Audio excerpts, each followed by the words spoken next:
Baik, dan kita beralih ke pertanyaan untuk calon presiden nomor urut 3. Dan kami persilakan kepada panelis Ibu Lita Testa untuk mengambil subtema di fishball dan kami silakan.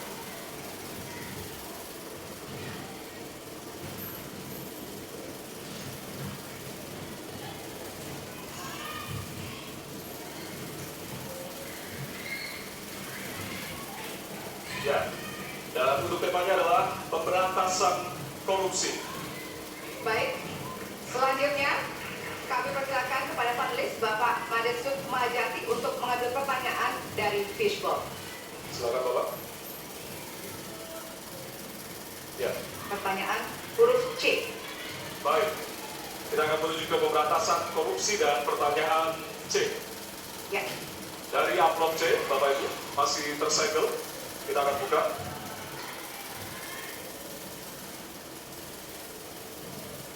Pertanyaan untuk sub tema pemberantasan korupsi. Penegakan hukum atas tindak pidana korupsi menunjukkan rata-rata tren vonis pengadilan yang relatif rendah dan minimnya angka pengembalian aset. Pertanyaan, apa terobosan yang akan Anda lakukan untuk menimbulkan efek jerah bagi pelaku korupsi sekaligus menyelamatkan aset negara yang dikorupsi? Waktu Anda 2 menit total dimulai dari sekarang. Terima kasih. Yang pertama dari si penegakan hukumnya dulu. Maka kalau saya mulai dari sini, maka yang mesti dilakukan adalah pemiskinan. Yang kedua, perampasan aset. Maka segera kita bereskan undang-undang perampasan aset dan untuk pejabat yang korupsi bawa ke Nusa Kambangan agar bisa punya efek jerah bahwa ini tidak main-main. Namun yang perlu diberikan adalah contoh dari seorang pemimpin bahwa dia hidup sederhana, dia tidak bermewah-mewah, dia mengajarkan bagaimana integritas itu dibangun. Untuk para pejabat, ada 2 yang penting sekali. 1, biarkan mereka berkembang dengan meritokrasi yang baik sehingga pada saat menduduki jabatan tidak ada lagi jual beli jabatan. Yang kedua, jangan biarkan mereka store pada pemimpinnya. Kalau ini terjadi, kerunyaman itu akan muncul. Data ICW menunjukkan sekitar 230-an triliun dalam 10 tahun terakhir kerugian negara itu terjadi. Dan ini ekuivalen kalau bisa kita pakai untuk membuat puskesmas kira-kira 27.000. Terbayangkan oleh kita, edukasi itu mesti kita tunjukkan dengan sekali lagi teladan dari seorang pemimpin, dan pemimpin tidak boleh ragu untuk memutuskan itu. Terima kasih. Waktu Bapak akan dibawakan. Cukup? Baik. Cukup? Baik. Harap tenang. Terima kasih. Kami persilakan kepada calon presiden nomor urut 1 untuk menanggapi jawaban calon presiden nomor urut 3. Waktunya 1 menit, dimulai dari sekarang. Koruptor dijeratkan dengan undang-undang perampasan aset disahkan dan hukumannya mengikuti pemiskinan. 1. Yang kedua, yang tidak kalah penting, undang-undang KPK harus direvisi sehingga KPK menjadi lembaga yang kuat kembali. Yang ketiga, diberikan imbalan reward kepada mereka yang membantu melakukan pelaporan, penyelidikan, sehingga ketika melaporkan kita akan punya partisipasi masyarakat dan itu dibolehkan oleh undang-undang. Dengan begitu maka bukan hanya aparat penegak hukum tapi seluruh rakyat ikut mengurangi korupsi. Korupsi harus menjadi gerakan anti korupsi, harus menjadi gerakan semesta yang melibatkan seluruh rakyat. Kemudian yang keempat, yang tidak kalah penting adalah standar etika untuk pimpinan KPK harus standar yang tinggi. Terima kasih. Dan selanjutnya kami silakan kepada calon presiden nomor urut 2 untuk menanggapi jawaban dari calon presiden nomor urut 3. Waktu Bapak 1 menit dimulai dari sekarang. Terus terang saja, saya dalam hal ini setuju dengan sikap dan jawaban dari Pak Ganjar masalah korupsi. Korupsi adalah pengkhianatan terhadap bangsa. Korupsi harus diberantas sampai ke akar-akarnya, kita harus perkuat KPK, kita harus perkuat juga kepolisian, kita harus perkuat juga kejaksaan, kita harus perkuat ombudsman, semua badan-badan yang bisa membantu untuk mitigasi korupsi harus kita perkuat. BPK, BPKP, inspektorat di tiap kementerian ini harus diperkuat. Jadi saya sependapat korupsi harus diberantas sampai seakal-akalnya. Waktu masih ada, Bapak? Baik, terima kasih. Kami persilakan calon presiden nomor urut 3 untuk merespon tanggapan dari kedua calon presiden lainnya. Waktunya 1 menit, dimulai dari sekarang. Terima kasih. Ternyata pada isu ini di antara tiga kami relatif sepakat. Mudah-mudahan ini harapan baik untuk masyarakat. Maka yang mesti kita sampaikan kepada masyarakat, inilah janji politik di depan rakyat. Maka kalau kemudian kita bisa menyatukan yang saya sampaikan di awal, pikiran kita sudah sama, perkataan kita sudah sama, maka kalau perbuatannya tidak sama, kitalah yang dihukum oleh rakyat. Maka mudah-mudahan pemilu besok ini akan menghasilkan semangat yang sama untuk kita memberantas korupsi. Integritas itu penting sekali. Nomor 1. Masih ada waktu, Bapak? Cukup. Cukup? Baik. Ya, dan kita akan beralih ke pertanyaan selanjutnya untuk calon presiden nomor urut 1. Kami persilakan kepada panelis Bapak Bumi Rohi untuk mengambil subtema di fishbowl. Kami persilakan Bapak.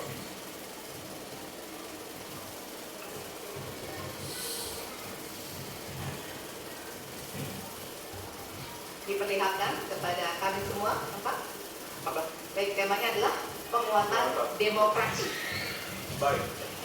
Baik, selanjutnya kepada panelis Ibu Susi Dwi Haryati untuk mengambil pertanyaan dari fishbowl. Hurufnya adalah A.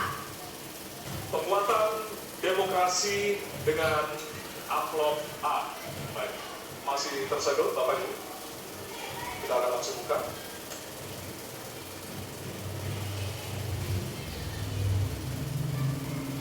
Salah satu pilar penting demokrasi adalah partai politik.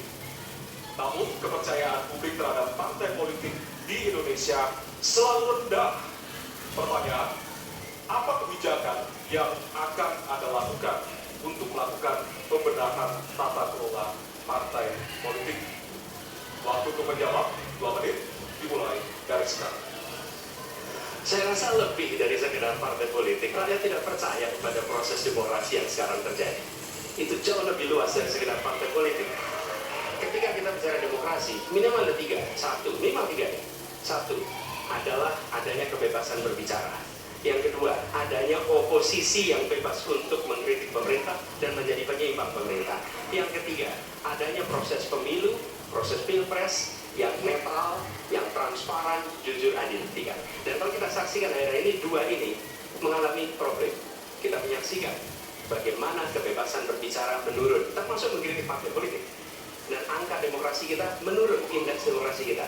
Bahkan pasal-pasal yang memberikan kewenangan untuk digunakan secara karet kepada pengkritik, misalnya Undang-Undang ITE atau pasal 14-15 Undang-Undang Nomor 1 tahun 1946, itu semua membuat kebebasan berbicara menjadi terganggu. Yang kedua, oposisi kita saksikan minim sekali adanya oposisi selama ini. Dan sekarang ujiannya adalah besok. Bisakah pemilu diselenggarakan dengan netralitas, dengan adil, dengan jujur? Ini ujian ketiga. Jadi persoalan demokrasi kita lebih luas dari segala persoalan kepada partai politik. Nah, bagaimana untuk partai politik sendiri? Partai politik baru mengembalikan kepercayaan, tapi di sini ada peran negara. Menurut saya salah satu masalah yang mendasar, partai politik ini memerlukan biaya, dan biaya politik selama ini tidak pernah diperhatikan di dalam proses politik. Untuk kampanye, untuk operasional partai, semua ada biayanya. Sudah saatnya pembiayaan politik itu dihitung dengan benar, ada transparansi, sehingga rakyat pun melihat ini institusi yang bisa dipertanggungjawabkan. Jadi salah satu reformnya adalah reform pembiayaan politik oleh partai politik. Terima kasih. Baik. Waktu sudah habis, terima kasih. Kini kami persilakan calon presiden nomor urut 2 untuk menanggapi jawaban calon presiden nomor urut 1. Waktunya 1 menit, dimulai dari sekarang. Mas Anies.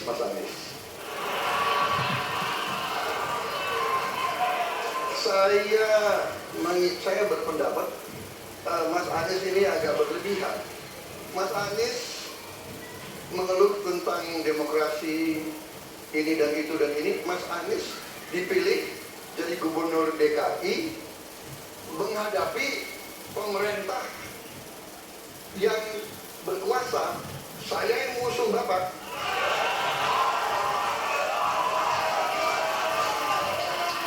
Kalau demokrasi kita tidak berjalan, tidak mungkin Anda jadi gubernur.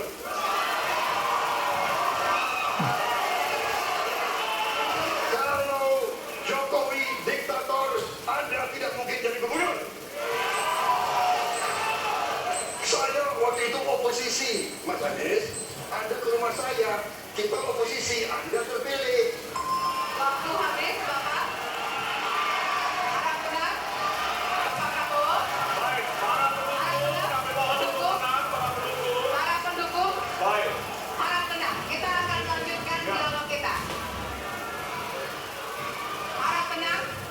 Hadirin, harap tenang. Kami sampaikan kembali. Hadirin, harap tenang. Apabila tidak tenang, maka debat tidak dapat dilanjutkan. ya, kami mohon kerjasamanya kepada para hadirin yang berada di halaman gedung KPU untuk bisa menaati aturan yang telah kita sepakati bersama. Ya, Baik, selanjutnya kepada calon presiden nomor urut 3, kami silakan untuk menanggapi jawaban calon presiden nomor urut 1. Waktunya 1 menit dari sekarang. Saya jadi tidak enak ini Mbak hari ini. Mohon maaf, saya tidak enak karena dua kawan saya sedang lagi janji dan membuka buku lama. Tapi percayalah begini, yang pertama tidak ada demokrasi tanpa partai politik. Tidak ada, suka tidak suka mau tidak mau. Dan fungsi partai politik itu adalah agregasi, sumber rekrutmen kader, pendidikan politik. Kebetulan saya pernah menjadi ketua pansus undang-undang partai politik. Maka pada saat perdebatan penguatan dari sisi anggaran, penguatan dari sisi partisipasi masyarakat mesti dilakukan, satu tidak terlalu banyak yang setuju. Maka Mas Anies, soal oposisi tidak oposisi, soal kepentingan saja kok. Kapan kita bertemu, kapan kita tidak bertemu, dan kemudian kita akan bersikap pada posisi masing-masing. Tapi yang penting, pendidikan politik kepada masyarakat itulah yang menjadi PR besar dari partai politik akan cepat dewasa. waktu Anda habis, Bapak. Ya, dan kita akan lanjutkan. Baik, kita akan lanjutkan debatnya, Bapak Ibu. Kita akan lanjutkan ke pertanyaan selanjutnya untuk calon presiden nomor urut 1. Ya, Untuk merespon Oke. tanggapan dari 2 calon presiden lainnya, waktunya 1 menit dari sekarang. Ya. Terima kasih. Ketika kita menghadapi sebuah proses demokrasi, di situ ada pemerintah dan ada oposisi. Dua-duanya sama terhormat. Dan ketika proses pengambilan keputusan itu dilakukan, bila ada oposisi, maka selalu ada pandangan perspektif berbeda yang membuat masyarakat bisa menilai. Karena itu oposisi itu penting dan sama-sama terhormat. Sayangnya tidak semua orang tahan untuk berada menjadi oposisi. Oke? Seperti sampaikan Pak Prabowo tidak tahan untuk menjadi oposisi. Apa yang terjadi? Beliau sendiri menyampaikan bahwa tidak berada dalam kekuasaan membuat tidak bisa berbisnis, tidak bisa berusaha. Karena itu harus berada dalam kekuasaan. Kekuasaan lebih dari soal bisnis, kekuasaan lebih dari soal uang, kekuasaan dari soal kehormatan untuk menjalankan kedaulatan rakyat. waktu Anda habis, Bapak. Kami mohon sekali lagi kepada para hadirin yang berada di halaman KPU. Ditahan dulu. Baik, baik, Pak Prabowo. Bapak Prabowo, Bapak, mohon maaf. waktu sudah habis. Waktu sudah habis. Ya. Baik, Hadirin, nanti ada kesempatan untuk kembali menanggapi. Baik, dan kita akan beralih ke pertanyaan terakhir untuk segmen ini. Dan untuk calon presiden Presiden nomor urut 2. Baik, kami persilakan kepada panelis, kepada Bapak Agus Riwanto untuk mengambil subtema.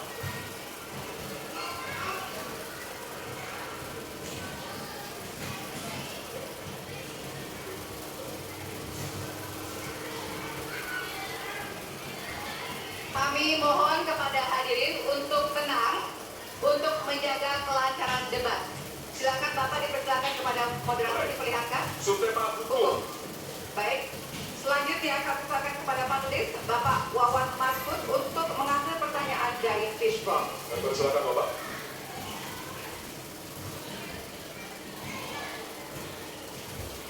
Baik. Amplop A. Amplop A, silakan. Ya, masih tersegel, kita akan buka.